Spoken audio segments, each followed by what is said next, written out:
Well, I wanted to start by saying this article was really a really hard one for me to write.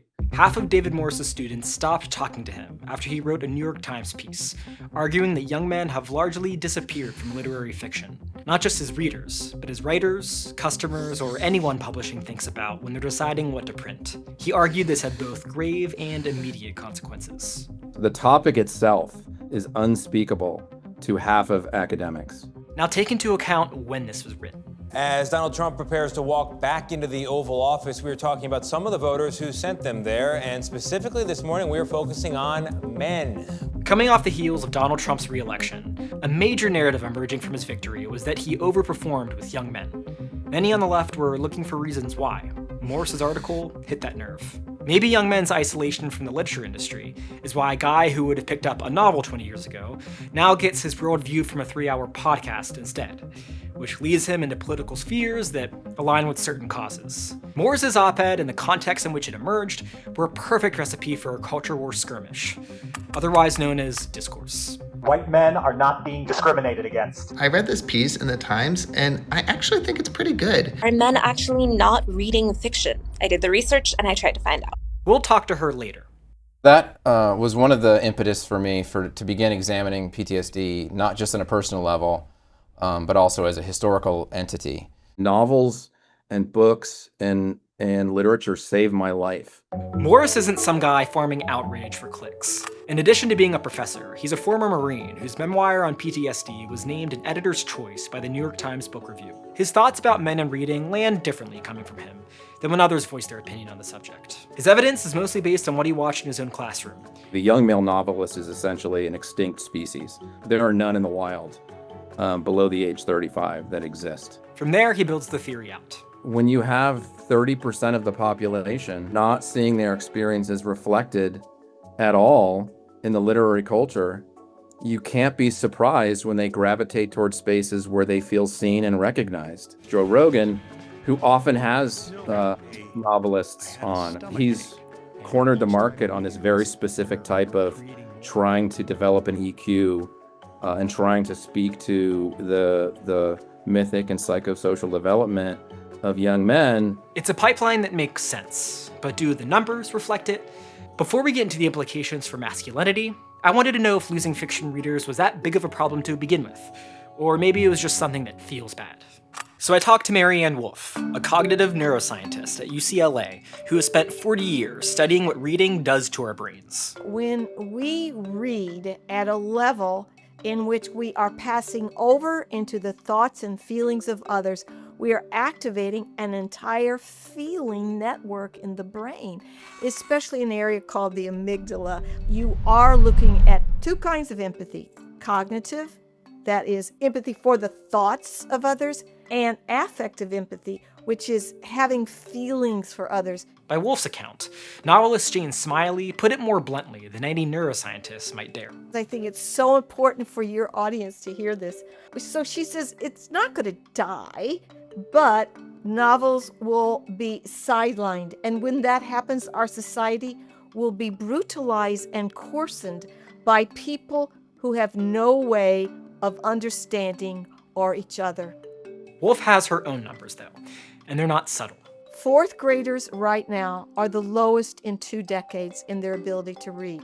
Eighth graders are the worst in 4 decades. It's the consequence of these scores that is the scary part, though, which is the failure to produce what she calls deep reading, inferring what's not said, holding two contradictory ideas at once, knowing when you're being lied to. You can read Reddit posts and tweets constantly and never build any of that. You can read 1 million words a day, and it means nothing in terms of building your brain if you aren't immersing and allocating time to those processes. She isn't just preaching from a place of superiority here. A couple of years back, she tried rereading Hermann Hesse's The Glass Bead Game, a book she loved. She has spent her career studying exactly this kind of reading, and she couldn't do it. I thought, who the heck gave him a Nobel Prize? Actually, it took me 2 weeks to do it. But by the second week, I saw the cracks, the fissures in my rapid-paced brain begin to dissolve. And then by the end, I was, oh my God, I'm finally back home. So a literal reading scientist lost the things she studied for her career, and she didn't notice until she went looking for it. That should scare you more than any statistic about men specifically. But she gained it back, so deep reading clearly does something. The question is whether if men are the ones specifically losing it, or whether Morris found something real and just gave it a different name. So I talked to someone who wrote her own piece in response to his article, disagreeing with his main point. People really want to believe women are hogging the resources in like some crazy way. Constance Grady covers books for Vox. When Morris's piece ran, she actually went and checked the number everyone kept repeating, instead of just repeating it back. It's women account for 80% of the fiction market, according to multiple surveys conducted in the US, Canada, and Britain. That is a line that I've seen going back as early as 2007. So I talked to industry trackers in the US and in the UK. The US tracker, Circana Bookscan, told me that an 80-20 split between men and women looked really, really high.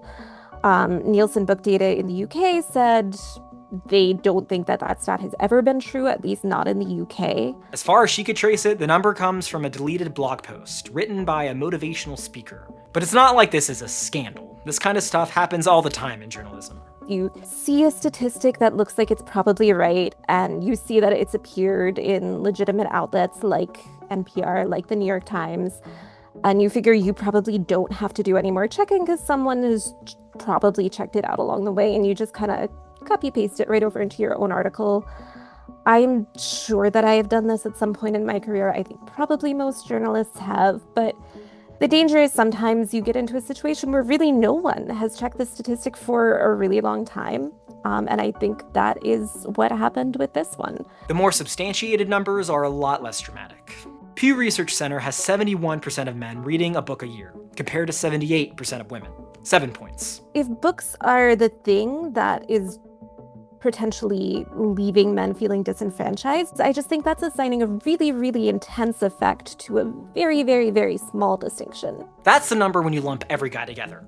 Split it by who's actually being left out, and it indicates more specific exclusions. Undoubtedly, there is a huge racial dynamic to this. Men of color who don't fit into a very specific Junot Diaz or Ta-Nehisi Coates frame don't get invited into the literary conversation. When people first started saying there's no big male novelists anymore, I was kind of like, this is crazy to me. Alexander Chee is so huge, Brandon Taylor, Garth Greenwell, these are some of the biggest names in literary fiction right now. And then I realized that Brandon Taylor and Alexander Chee are men of color, and all three of them are queer, and I was kind of like, oh, that's the issue. I am not aware right now of a straight male white writer who is heavily celebrated in literary fiction and came up in the last 20 years.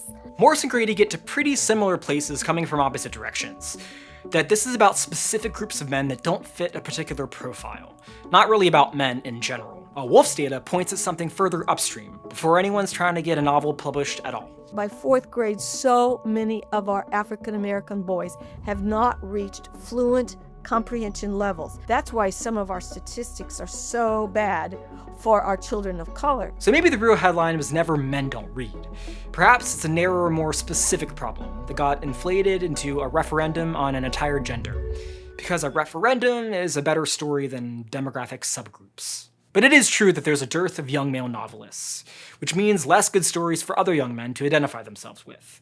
And if we believe in reading and empathy and inclusion as much as we say we do, we can't ignore its potential effects. If you're trying to engender that and cultivate a culture on all sides of the gender question, the best way to get men to be better is to have them read, to have them develop a greater emotional, IQ. We have a generation of young men that, are not really in a reading culture, never join a book club, never would join a book club. When you have the culture actively and enthusiastically excluding literally 30% of the American population, don't be surprised when those people gravitate towards the manosphere, gravitate towards Andrew Tate.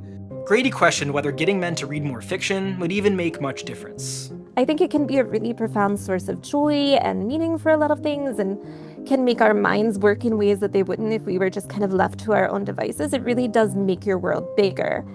Having said that, there are manosphere figures who would agree with me on that. Jordan Peterson, who was really instrumental to building this world out, he has a giant list of like books every man should read. I think that as wonderful and valuable and as important as books are, they are not necessarily going to be the thing that saves someone from the manosphere or from feelings of alienation and loneliness and misunderstanding. But after talking to all three of my guests, as well as doing my own research on this video, it seems to me that this conversation about young men reading or not is fueled by two larger concerns. One is about reading itself and our limited capacity to do it, which Woolf laid out earlier, and about which she's often approached.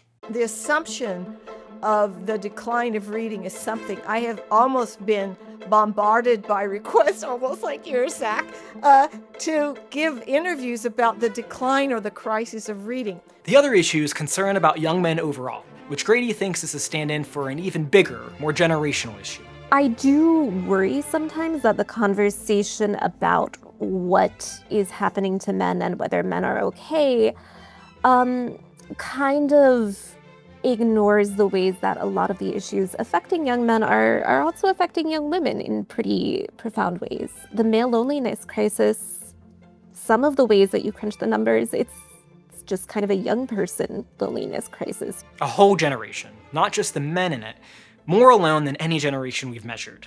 And reading happened to be sitting there. Woolf argues that the cure for this trend is reading itself. Part of the antidote is not self-help, but self-other, brain help. Fiction is going to build the empathy in your brain. Fiction is going to build your ability to take the perspectives of others. That is a terrific way of not having the need for self-help. She's been saying for years that real reading, slow, immersive, the kind that costs you effort, is an act of resistance against your own attention, against everything built to fragment it. If you take seriously what deep reading requires, you have to resist the theft of your attention, the theft of your empathy, and the theft of your effort. That is really what's happening. They're all being stolen by excessive digital AI cultural effects on us. And so we have to fight back by regaining our attention, by reclaiming our time, and expending our efforts. Not every 22-year-old guy who hasn't opened a novel in a couple years has a gender problem.